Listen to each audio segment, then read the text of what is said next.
최근에 안타까운 소식이 있었죠.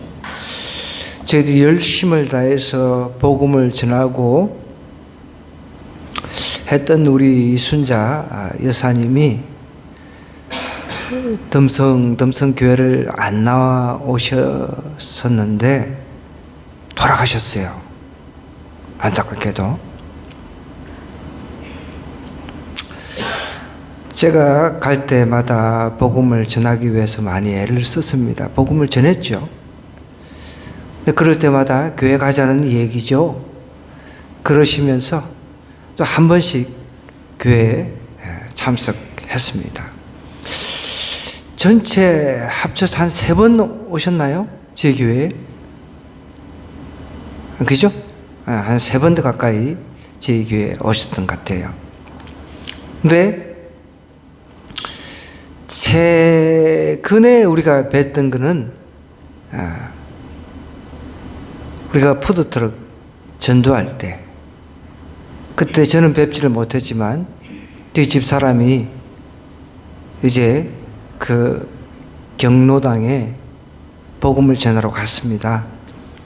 우리 NCMN 팀원들하고 같이 복음을 전하러 가서 함께 복음을 열심히 전했는데 그때가 마지막인 것 같아요. 그죠?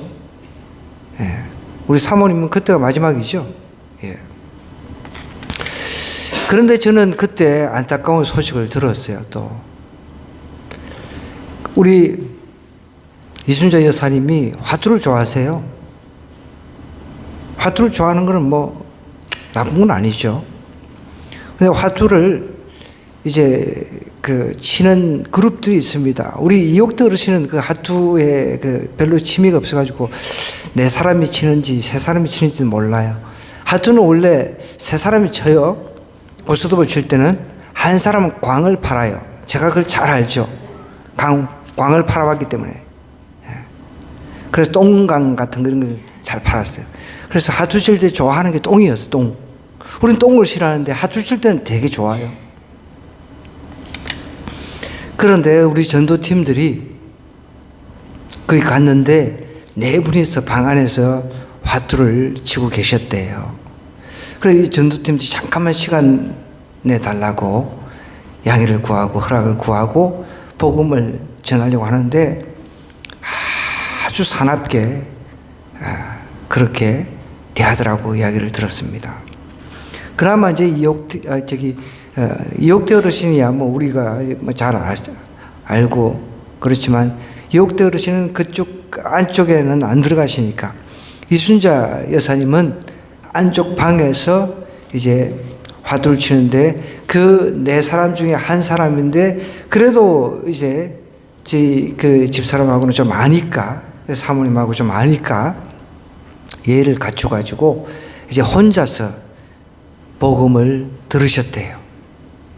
혼자 복음을 들은 거죠? 예.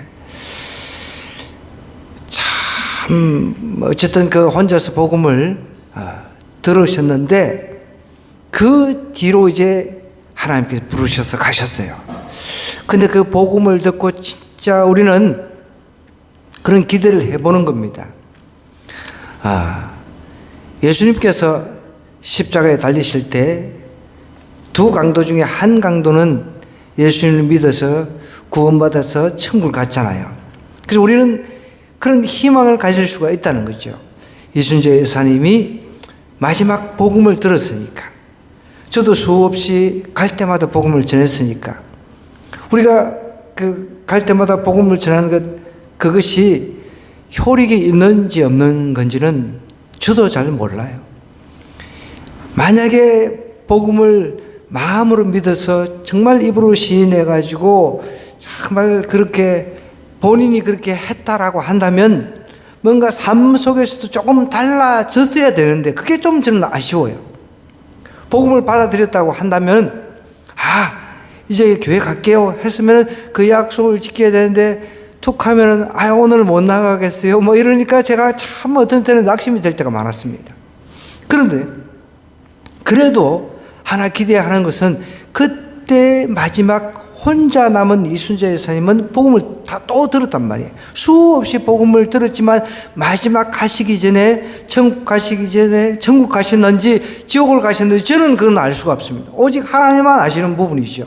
저는 뭐라고 이야기할 수 없습니다. 단정지어서 이분이 정말 예수님 믿어 천국을 갔는지 예수님을 제대로 안 믿어가지고 지옥을 갔는지 저는 절대로 말할 수가 없죠. 저는 인간인지라 그래서 알 수도 없습니다.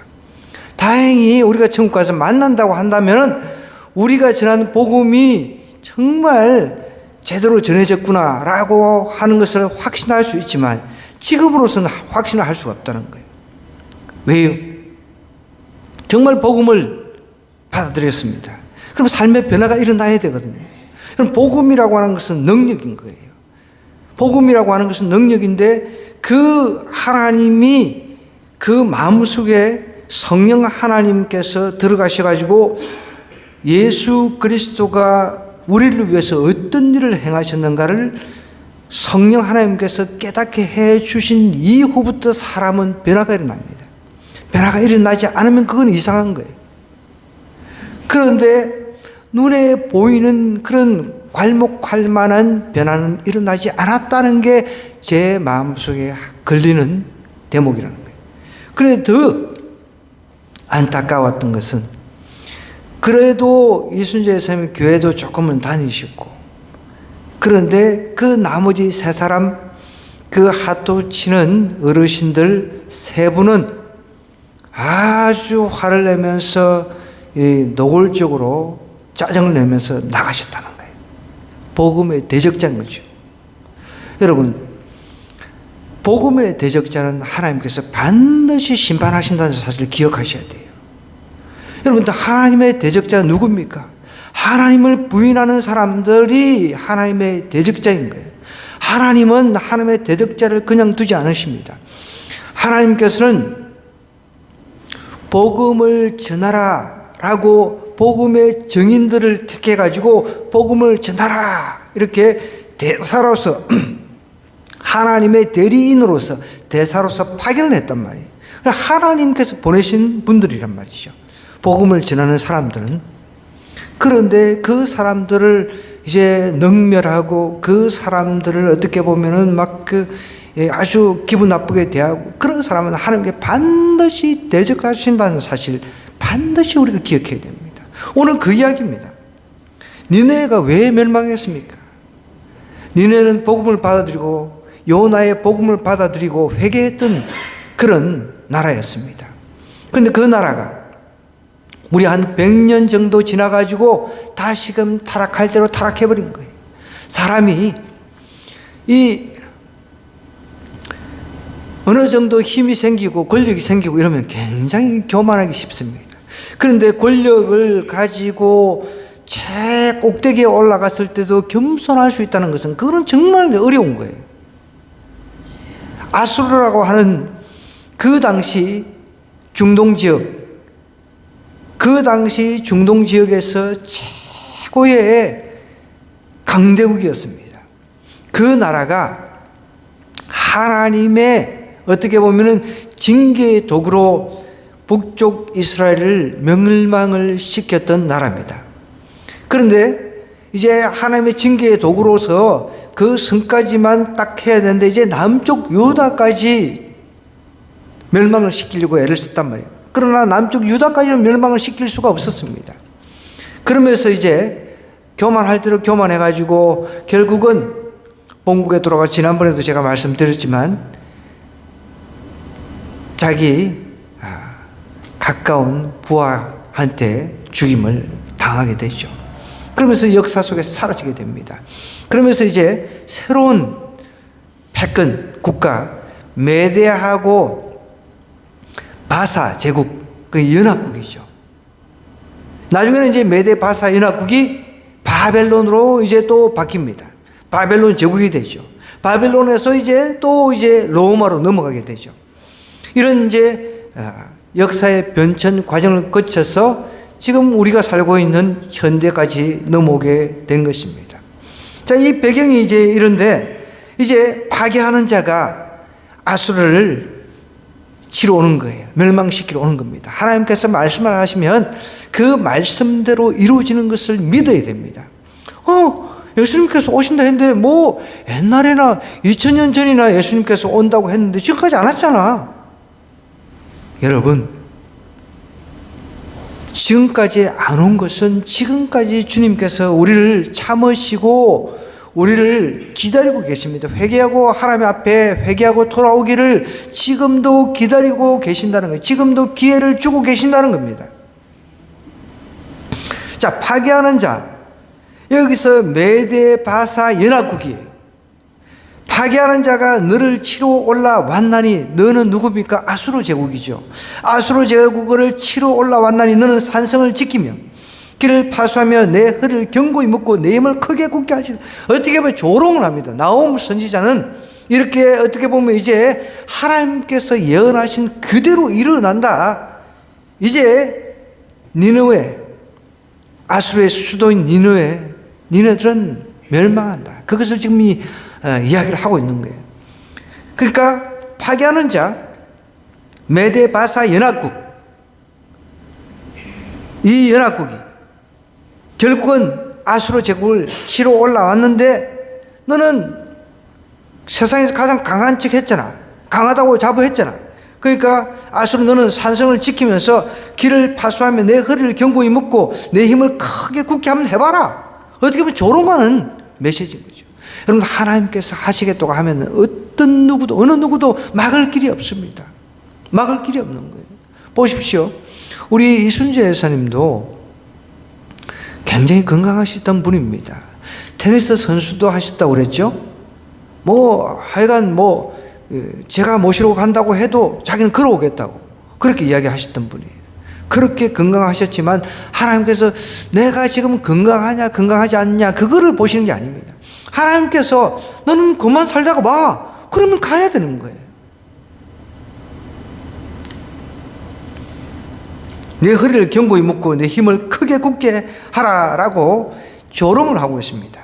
그러면서 이제 반대로 이스라엘 백성에게는 어떻게 보면 위안의 메시지를 주고 있습니다. 2절 한번 볼까요? 같이 한번 읽어볼까요? 시작. 여호와께서 야곱의 영광을 회복하시되 이스라엘의 영광 같게 하시나니 이는 약탈 자들이 약탈하였고 또 그들의 포도나무 가지를 없이 하였습니다. 여호와께서 야곱의 영광을 회복하시되 그랬습니다. 하나님을 대적하는 아수르, 하나님께서 이 정도까지만 해라 라고 했는데 오히려 하나님께서 시키지 않은 일까지 하면서 하나님을 대적하는 자가 되는 거예요. 여러분, 우리는 우리 삶 속에 행위 하나라도 하나님을 거스르고 하나님을 대적하는 자가 되서는 안 돼요. 물론 여러분,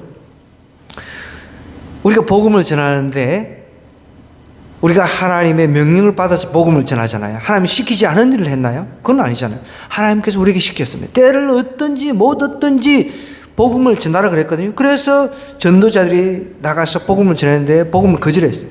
그런데 복음을 전했는데 복음을 거절하는 그 순간 벼락 맞아 죽어버려요, 사람들이. 그러면 사람들이 겁을 내가지고 아이고 이거 큰일 났구나 이럴 텐데 오히려 교회를 그래도 몇 번이라도 나갔던 사람, 예전에 다녔던 사람, 그런 사람이 죽어버렸으니까 그 예수 믿어도 소용없네 이러지 않겠습니까?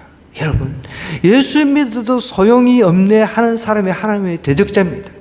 그걸 아셔야 돼요. 여러분, 우리도 예수님 믿는데 예수 믿어도 소용없네 이런 이야기를 할 수가 있습니다. 그것 자체가 하나님의 대적자라는 겁니다. 어떤 게 하나님의 대적입니까? 어떤 게 하나님을 대적합니까? 예수님 믿어도 소용이 없네, 그게 대적이라는 거예요.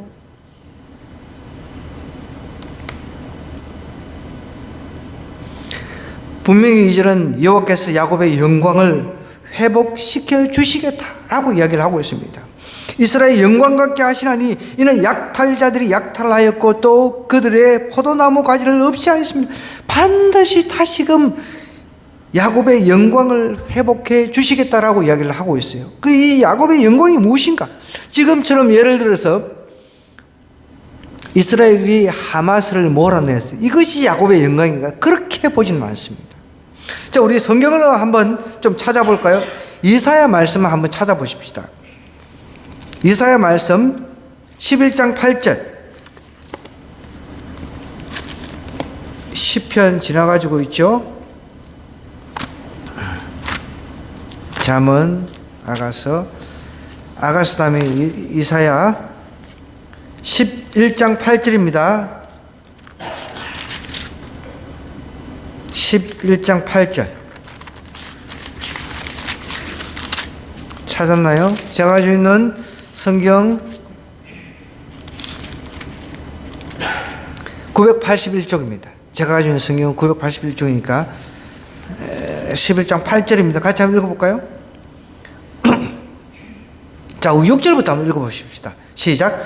그때에 이리가 어린 양과 함께 살며 표범이 어린 염소와 함께 누우며 송아지와 어린 사자와 살찐 짐승이 함께 있어 어린아이에게 끌리며 암소와 곰이 함께 먹으며 그것들의 새끼가 함께 엎드리며 사자가 소처럼 풀을 먹을 것이며 젖 먹는 아이가 독사의 구멍에서 장난하며 젖된 어린아이가 독사의 굴에 손을 넣을 것이라. 내 거룩한 산 모든 곳에서 해됨도 없고 상함도 없을 것이니 이는 물이 바다를 덮음같이 여호와를 아는 지식이 세상에 충만할 것입니다. 아멘. 여러분, 우리가 이사야 말씀 11장 6절부터 9절의 말씀을 읽었는데 이런 세계는 어떤 세계입니까? 정말 우리가 바라는 그런 세계란 말이에요. 보세요. 근데 이리가 어린 양과 함께 여러분, 이리하고 어린 양하고 어떻게 같이 살 수 있습니까? 잡아먹지요. 또 볼까요? 표범이 어린 염소와 함께 눕는다는 거예요. 염소 새끼가 있는데 먹잇감인데 어떻게 같이 누워서 잘 수 있고 같이 누워서 생활할 수가 있습니까? 또 송아지와 어린 사자. 여러분, 송아지, 우리 송아지 하니까 소고기 제일 맛있는 그 소고기만 생각하는데 송아지하고 어린 사자는 송아지 그냥 안 두죠. 반드시 먹잇감인데, 그죠? 이런 일이 있을 수가 없죠. 살찐 짐승이 함께 있어 어린 아이에게 끌리며 암소와 곰이 함께 먹으며, 곰도 마찬가지죠. 암소하고 어떻게 함께 먹을 수 있겠습니까? 서로 상극인데요. 그것들의 새끼가 함께 엎드리며 그랬습니다. 사자가 소처럼 풀을 먹을 것이며, 사자가 어떻게 풀을 먹고 살아요? 사자는 사냥해서 먹고 살잖아요. 또 젖 먹는 아이가 독사 구멍에서 장난한다는 거예요. 젖 먹는 아기가 장난을 한다는 거예요. 젖된 어린아이가 독사의 굴에 손을 넣을 것이라. 젖된 어린아이가 이제 갓난 아기 젖을 뗐어요. 독사굴에 손을 넣는 거예요. 여러분, 독사 아시잖아요, 그죠? 독이 뭐 있어가지고 물리면 죽어요. 저희 어릴 때 독사들이 이제 풀밭에서 잘 나타나요. 풀밭에. 그 풀독사라고 그랬거든요. 저희 어릴 때는. 소먹이로 가다 보면은 막 뱀에 물렸다고 막 소리치는 사람들이 막 있었어요. 그래가지고 뭐 거기는 우리는 의사가 없었어요. 근데 이제 군대에서 위생병으로 있던 그 사람, 오늘날 치면 이제 조무사도 아니잖아요. 위생병 조무사 자격이 있나요? 그죠? 어쨌든 위생병이라고 하는 것은 거기서 좀 훈련 받아가지고 이렇게 하는 거잖아요. 그죠? 그래서 우리는 다 동네에서 의사라 그랬어요. 의사. 동네 의사였어요. 그래서 이제 그 가면은 독사한테 물려가면은 응급처치는 해줄 수 있었으니까. 그래서 다 의사라 그랬어요. 다. 그런데 보십시오. 독사 물리면 죽어요. 독이 그냥 바로 그냥 그 몸에 퍼져가 죽습니다. 독사의 구멍에서 어떻게 어린 아기가 장난을 칠 수 있습니까? 자, 그럼 이런 세계는, 우리가 살고 있는 세계에서는 이런 일들이 일어날까요? 못 일어날까요? 못 일어납니다. 그러면 천국 아닌다면은 일어날 수가 없다는 것이죠. 자, 그러면 다시 한번 우리가 질문을 해봐야 돼요. 이게 과연 천국의 완벽한 우리가 앞으로 살아갈 영원한 천국의 모습인가? 아니면 성경에서 말하는 그 천년 왕국인가? 제가 볼 때는 이 학자들도 천년 왕국으로 해석을 많이 합니다. 제가 봐도 그렇습니다. 그 물론 천년왕국을 안 믿는 학자들도 많이 있죠. 무천년설. 그 천년왕국이라고 하는 거 없다. 예수님 오신 이후에 천년왕국이 시작하느냐, 예수님 오기 전에 천년왕국이 시작하느냐, 천년왕국이 없다. 이렇게 이제 삼파제도 나눠지거든요. 그런데 천년왕국이 있다. 문자적으로 천년왕국. 예수님께서 오셔서 재림하셔서 우리와 함께 천년 동안 우리가 왕노릇할 것이다. 그런 때는 시집도 가고 장가도 가는 그런 이제 천년왕국이 되는데, 그때는 정말 완전히 거룩해진 사람, 거룩해진 몸이 있는가 하면, 제가 예전에 한번 이 부분은 좀 설명을 했던 것 같아요. 그런데 다시 한번, 여러분 잘 잊어버리니까 또 다시 한번 설명해 드립니다. 그러니까 천년왕국, 그러니까 천년왕국이 있다라는 것을 우리가 가정하에서 이야기를 하는 거예요. 저도 이 말씀 본문을 보면 아기가 나오잖아요. 아기. 젖 먹는 아기가 나오잖아요. 그럼 천국에서 예수님께서 시집가고 장가가는 일이 없다 그랬는데, 여기서는 시집가고 장가가는 일이 분명히 있었잖아요. 그죠? 있는데 어린 양과 이리가 더불어 살아요. 이게 천년왕국으로 말고는 설명할 길이 없다는 것입니다. 자, 그러면 이 천년왕국이라고 하는 것이 있다라고 우리가 가정을 하고, 저는 왜 가정을 하냐면, 우리 주님께서 주님을 위해서 복음 전도자를 열심히 살았어요. 그런 사람, 그래서 순교도 했어요. 그런 사람한테 뭔가 하나님께서 10골, 몇 골 다스릴 권세를 주신다고 하셨잖아요. 그죠? 이 천년 동안 왕노릇 할 수 있도록 분명히 상급을 주신다라고 저는 확신하거든요. 우리는 상급을 안 받아도 그만입니다. 천국에 가는 것만 해도 우리는 정말 큰 상급이잖아요. 그죠? 그런데 하나님은 자신을 위해서 목숨까지 받으면서 다른 사람들하고 그냥 십자가에 달릴 때 예수님 시인해가지고 그 순간 구원받은 사람하고 어떻게 똑같이 대우를 하시겠냐는 거예요. 자, 그러면 이 천년왕국은 이제 학자들, 제가 이제 배웠던 것은 그렇습니다. 제 스승님, 이제 지금은 천국 가신 분인데, 그걸 이렇게 설명을 해요. 천년왕국에서는 이제 우리가 예수님을 확실하게 믿어가지고 거듭난 사람은 죄를 짓지를 않는 사람이 있는 거죠. 그런데 거듭난 사람이 있고, 그 다음에 그냥 이 지상에 살면서 복음을 완전하게 받아들이지 않고 그냥 우리 돌아가신 이순자 여사님처럼 그냥 교회 억지로 나오다가 복음 또 이렇게 전하면은 아이고 교회 나가야죠 이렇게 나오다가 또 마음에 또 안 들면 또 또 다른 게 급한 게 있으면 교회 안 나와 왔다 갔다 이렇게 하는 사람들, 이런 사람들 또 같이 이 천년 왕국으로 들어간다는 거예요. 그렇게 설명을 합니다. 그렇기 때문에 완전히 거듭난 사람과 완전히 거듭나지 않은 사람하고 같이 좀 섞여 있다는 것이죠. 섞여 있는데 이런 식으로 거기서는 시집도 가고 장가도 갈 수가 있다는 것이죠. 이미 거듭난 사람은 시집 가고 장가 가고 그러지는 않겠죠. 그런데 거듭나지 않는 사람들이 이제 시집도 가고 장가를 가니까 완전히 거듭난 사람들, 그런 사람들은 이 천년 동안 이들을 아마 다스린다라고 이제 추정을 하는 거죠. 성경에 나와 있는 건 아닙니다. 그렇게 이제 추정하는 거예요. 천년 왕국이 우리가 어떤 것이냐라고 설명을 할 길은 없습니다. 성경에 정확하게 나와 있지 않기 때문에 천년 동안 왕노릇 할 것이다. 천년 왕국이라는 단어만 나와 있지 제가 방금 설명했던 것처럼 앞으로 어떻게 될 것이다 이런 거는 안 나와 있단 말이에요.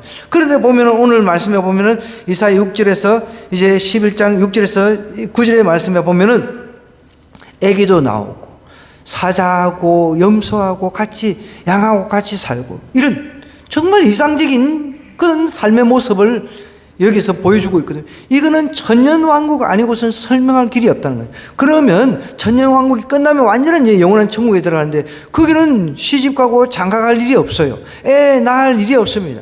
여러분 생각해 보세요. 애 낳고 시집가고 장가가는 이게 우리 삶 속에서 중요한 것 같지만 이걸 통해서 일어나는 범죄가 굉장히 많습니다. 이걸 통해서 일어나는 범죄가 굉장히 많다는 거예요. 당연히 영원한 천국에서는 시집가고 장가가는 이런 일이 없어야 되겠죠. 제가 볼 때는 그렇습니다.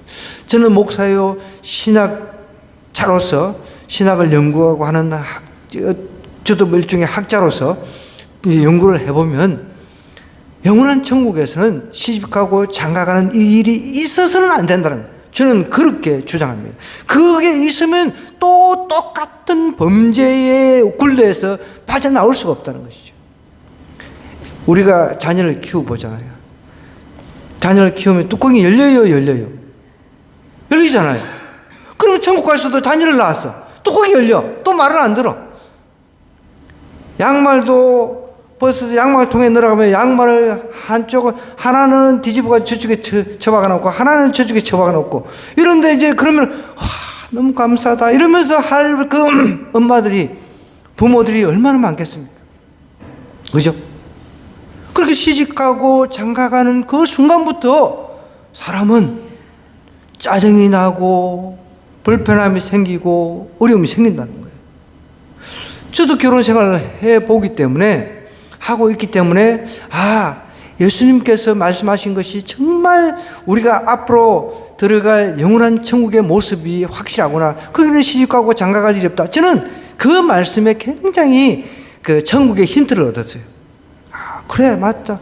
정말 이 땅에 사는 동안 여러분 서로 부부가 마음이 안 맞아가지고 서로 싸워가지고 막 불을 질러버리고 한 사람 죽어버리고 이런 일들이 천국에서 일어난다고 생각해 보세요. 이건 말이 안 되는 거죠. 아무리 예수님 믿는 사람끼리라도 진짜 정말 뭐 전혀 화 안 내고 부부가 살 수 있겠습니까? 있을 수가 없다는 거예요. 완전히 새롭게 거듭나지 않으면 살 수가 없는 거죠. 완전히 새롭게 거듭났다라고 하는 것은 완전히 죄가 없는 상태로 새로운 몸, 그런 몸을 입어야만이 가능한 그런 상태가 된다는 거죠. 그런데 오늘 이사야 말씀은 그 정도 우리가 앞으로 최종적인 천국은 아니라는 거예요. 왜? 어린 염소 낳고 어린 새끼가 나오잖아요. 그렇기 때문에 완전한 우리가 미래의 영원한 천국은 아니라는 것이죠.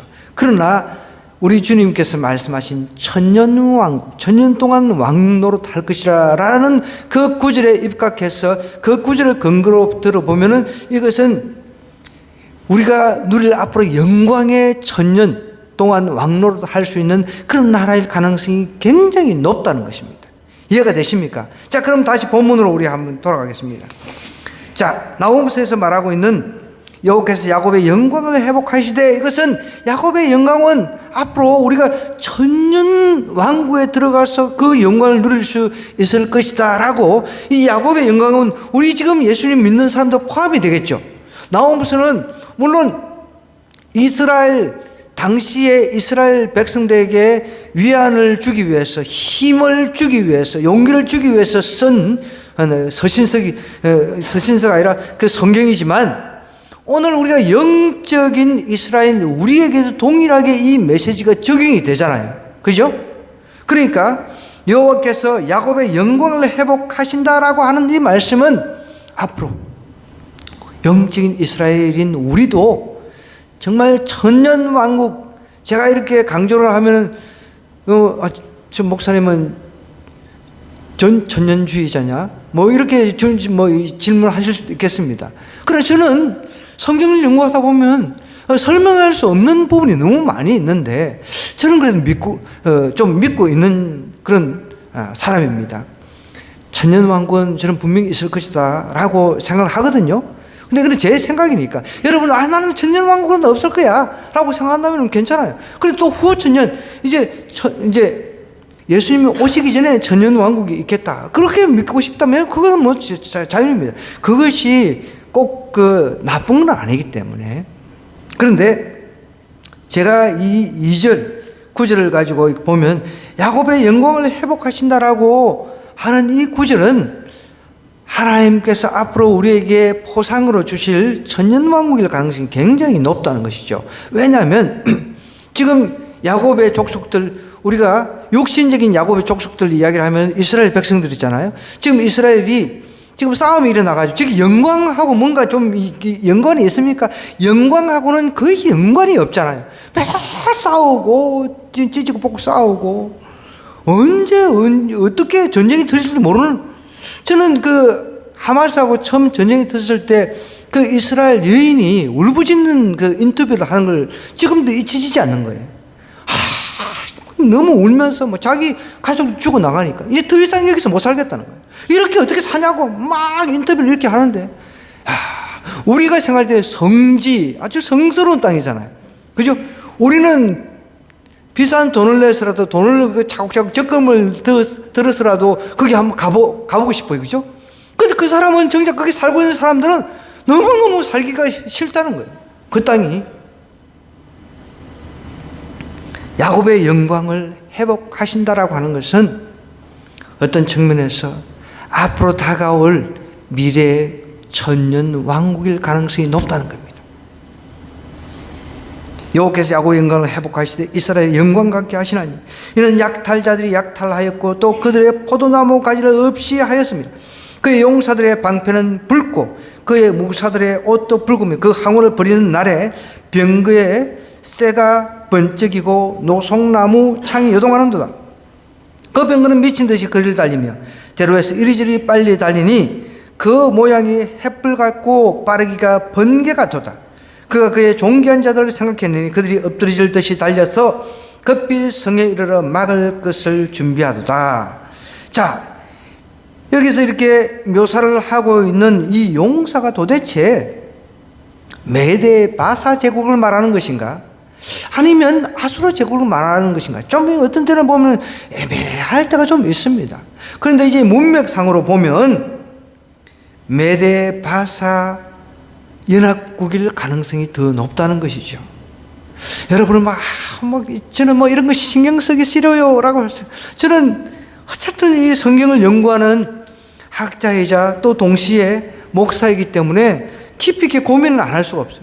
성경 하나하나 잘못 해석해서 잘못 전달하면은 이것이 저한테는 죄가 되거든요. 그래서 늘 고민하면서 다른 학자들이 쓴 책들을 많이 참고도 하고 그러면서 또 이렇게 제가 이제 나름대로 또 선택을 또 해내야 되잖아요. 그죠? 그 미국 대통령이 이제 결단하는 책상을 결단의 책상이라고 그래요. 왜냐하면 제일 위에 책임자는 결단을 해야 돼. 자기가 사인을 해야 되잖아요. 그죠? 이 사인을 해야 되니까 결단을 해야 된다는 거예요. 근데 어떤 학자들은 이 구절을 메데 바사 제국으로 이제 인정하는 그런 학자들이 있는가 하면 또 어떤 학자들은 아수르 제국의 그 모습으로 묘사를 또 하고 있다는 거예요. 그러니까 이게 완전히 반대잖아요. 그죠? 적국하고. 왜냐하면 밑에 보면은 급히 성에 이르러 막을 것을 준비하도다 이런 구절이 나오니까 헷갈린다는 거예요. 성경을 보면은 이제 같은 본문을 가지고 정반대로 해석하는 경우가 종종 있습니다. 참 그래서 좀 어렵다는 것이죠. 여러분, 우리가 법을 인간이 만들었잖아요. 그죠? 법을 인간이 만든데도 헌법기관에서 법을 해석하는데 서로 싸우고, 그냥 막 이 법을 전공한 사람들끼리 싸우고 난리를 치잖아요. 그 어떻게 보면 똑같다는 거죠. 근데 하나님께서 이 말씀을 우리에게 주셨어요. 근데 우리 인간은 100% 이것을 정확하게 풀어낼 수 있는 능력은 사실은 없습니다. 하나님께서 그래서 이제 우리가 기도하면서 성령의 영감을 주셔서 성령의 능력으로 이 말씀을 해석해 내기를 위해서 우리는 이제 기도를 하는 거죠. 그래서 이 용사들은 어떻게 보면 메데 바사의 연합국으로 보는 게 좋다는 거예요. 그때는 사람들이 빨간 옷을 막 입었단 말이에요. 빨간 옷 하면 여러분 뭐가 떠오릅니까? 어떤 사람은 빨간, 우리 중국 같은 경우는 오성홍기라 그러죠. 붉은 홍자 써가지고 빨간 거 뭔가 이게 좀 열정이 막 느끼시잖아요. 빨간. 그리고 어떤 사람은 팬티도 빨간 팬티를 입고 다니더라고요. 저는 그렇게 빨간색 이렇게 좋아하고 그러지는 않습니다. 근데 진짜 빨간 그 팬티에다가 차색도 빨간색, 시트도 빨간색, 하여간 그런 사람이 있어요. 여러분, 우리는 색, 빨간색을 좋아하든 파란색을, 노란색을, 검은색을 좋아하든 그런 자유인데, 여기서 용사들의 방패는 붉고 그의 무사들의 옷도 붉으며 그 항우를 버리는 날에 병거에 쇠가 번쩍이며 이렇게 쭉 묘사를 하고 있잖아요. 옛날 당시에 이 군인들이 빨간 옷을 입었대요. 우리도 어릴 때 저 기억합니다. 어릴 때 홍위 장군 들어보셨어요? 그 일제시대 때 그 우리 경남 지역에서 활동했던 홍위 장군 그 영화를 봤는데, 그래서 빨간 옷을 입고 이제 전쟁을 치렀기 때문에 홍위 장군이라는 이름이 붙은 거죠. 홍위 장군. 붉은 홍자 해가지고. 그래서 지금도 기억합니다. 홍위 장군. 그러니까 이때 지금 수천 년 전 이야기인데, 이때 병거를 미친 듯이 거리를 달리면서 대로에서 이리저리 빨리 다니 그 모양이 횃불 같고 빠르게 번개가 떴다라고 묘사를 하고 있어요. 그의 존귀한 자들을 생각해내니 그들이 엎드릴 듯이 달려서 급히 성에 이르러 막을 것을 준비하도다. 이제 탁 진을 메대 바사 제국 이제 군사들이 아수르를 이제 점령하기 위해서 진을 딱 치고 이제 막을 준비를 다 하고 있다라고 이제 볼 수 있는 거죠. 그런데 강들의 수문이 이제 열리고 왕궁이 소멸되며, 이것은 무슨 이야기냐면 이때 아수르 제국이요 강을 끼고 있었다고 그래요. 도시가 우리가 한강을 끼고 서울이 있잖아요. 그러니까 한강이라고 하는 게 굉장히, 그래서 우리는 한강의 기적이라는 표현을 씁니다. 그러니까 한강에 물이 흐르기 때문에 한강이 굉장히 중요한 그런 역할을 하거든요. 이때 아수르 제국도 어떤 뭐 한강이든 뭐 이런 뭐 티그리스 강인가 그 강을 끼고 도시를 건축을 해가지고 굉장히 이제 수로 같은 걸 파가지고 함부로 접근을 할 수 없는 그런 구조였다고 그래요. 천연 요새였다는 거죠. 여러분 혹시 오사카 성 가보셨어요? 저는 지금도 기억합니다. 갔다 온 우리 형제님도 계시네. 그 오사카 성에 가보니까 그 웅덩이 같은 걸, 연못 같은 것을 쳐가지고 그 깊이 파가지고 그 성벽을 올라갈 수 없도록 그렇게 천연 요새로 만들어 놨더라고요. 참. 그렇게 정말 천연 요새로 만들었지만 강들의 수문이 열려버렸다는 거예요. 강들이 그거 아주 단단하게 걸어 잠그고 있었지만 뭔가 하나님께서 열게 하시면 다 열리는 겁니다. 강들의 수문이 열리고 왕궁이 소멸되며 그랬습니다. 왕궁이 그냥 다 불에 타버리는 거죠. 그러면서 이제 정한대로라고 하는 것은 정한대로 하나님께서 다 정해놨다는 거예요. 멸망하기를 정했다는 겁니다. 정한대로 왕후가 벌거벗은 몸으로 끌려가니 그 모든 시녀들이 가슴을 치며 비둘기같이 슬피 우는도다 그랬습니다. 그러니까 한마디로 심은 대로 아수르가 그대로 당하고 있다는 거예요. 아수르 제국이 남들 정복하면서, 북이스라엘 정복하면서 얼마나 나쁜 짓을 많이 했습니까?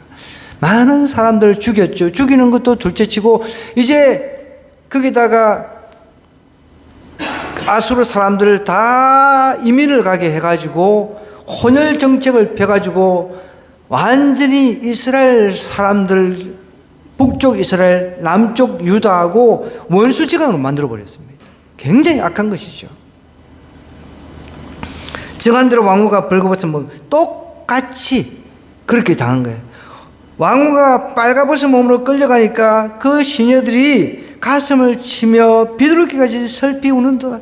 비둘기 울 때 구구구, 우리가 구구구 하잖아요. 구구구, 그죠? 구구구, 그런 식으로 슬피 그 시녀들이 자기 주인 왕비가 이렇게 포로로 잡혀가니까 울더라는 거예요. 근데 어떤 학자들은 이때 왕후가 없었다라고 이렇게 주장하는 학자들도 있더라고요. 어쨌든 왕후가 없을 수는 없으니까. 왕이 있으면 왕후가 있잖아요. 그죠? 니느웨는 이제 예로부터 물이 모인 못 갔더니 이제 모두 도망하니 쓰라쓰라 하나 돌아보는 자가 없도다. 이게 무슨 말입니까? 물이 모였다라고 하는 것은요, 여기 모인 못이라고 하는 뜻은 원래 축복 번성이라고 하는 그 히브리의 뜻이 있습니다. 그러니까 전 세계에 그 물이 모였다라고 하는 것은 전 세계가 집중된 그런 세계의 최강대국, 지금 우리 세계에서 전 세계에 돈이 몰리고 전 세계의 군사력, 모든 경제력 이런 것이 몰리는 곳이 어디입니까? 네? 어디라고요? 아니 우리 전 세계에 몰리는 곳이 미국이지 뭐. 미국이 최강대국인데 미국입니다. 미국. 그러니까 모든 그 경제, 돈 이런 막 힘 이런 게 몰리는 곳. 그때 당시 아수르였단 말이에요. 아수르. 그러니까 이렇게 또 조롱을 하는 겁니다. 물이 모인 것 같더니 이제 모두 도망하니 스라스라 하나 돌아보는 자가 없도다. 은을 노력하라 금을 노력하라 그 재촉한 것이 무한하고 아름다운 기구가 풍부함이니라. 니느웨가 공허했고 황폐하였도다. 주민이 낙담하여 그 무릎이 서로 부딪히며 모든 허리가 아프게 되며 모든 낯이 빛을 잃다. 그러니까 아수르 그 엄청난 초강대국인 아수르가 다른 나라를 정복하면서 금, 은, 하기 기중품들을 다 뺐었단 말이에요. 뺏어가고 자기 나라 창고에 다 보관을 하고 있었는데 그걸 통째로 이제 다 뺏기는 거예요. 그것을 묘사를 하고 있는 거예요. 이해가 되시죠? 네. 구약을 이렇게 풀어나가려고 그러면은 이 배경도 이해를 해야 되고 굉장히 좀 어렵습니다. 그렇지만 제가 이렇게 수고해가지고 고민해가지고 여러분들은 쉽게 전달을 해드리잖아요. 은을 노력하라 금을. 그러니까 자기가 뺏었던 것들, 사람 죽여가지고 뺏었던 것들 다 토해내는 거예요. 여러분, 우리 남한테 정말 남의 거 뺏을 생각하면 안 돼요. 남의 거. 심은 대로 성경은 거둔다 그랬습니다. 똑같이 지금 일어나고 있잖아요. 그죠? 니네가 이제 공허하고 황폐됐다 그랬습니다. 또 볼까요? 이제 주민들이 어떻게 했다고요? 낙담하여 그 무릎이 서로 부딪혔다는 게 너무 무서우니까. 너무 무서우니까. 저는 최근에 우리 초등생 1학년 하늘인가요? 죽은 사건 있잖아요. 그 교사가 칼로 이제 손과 발을 갖다가 찔렀다나. 하여간 참 있어서는 안 될 일들이 우리 세상 곳곳에 일어납니다. 아이가 얼마나 무서웠을까? 아이가 얼마나 무서웠을까? 그래서 제가 한번 상상을 해보았습니다.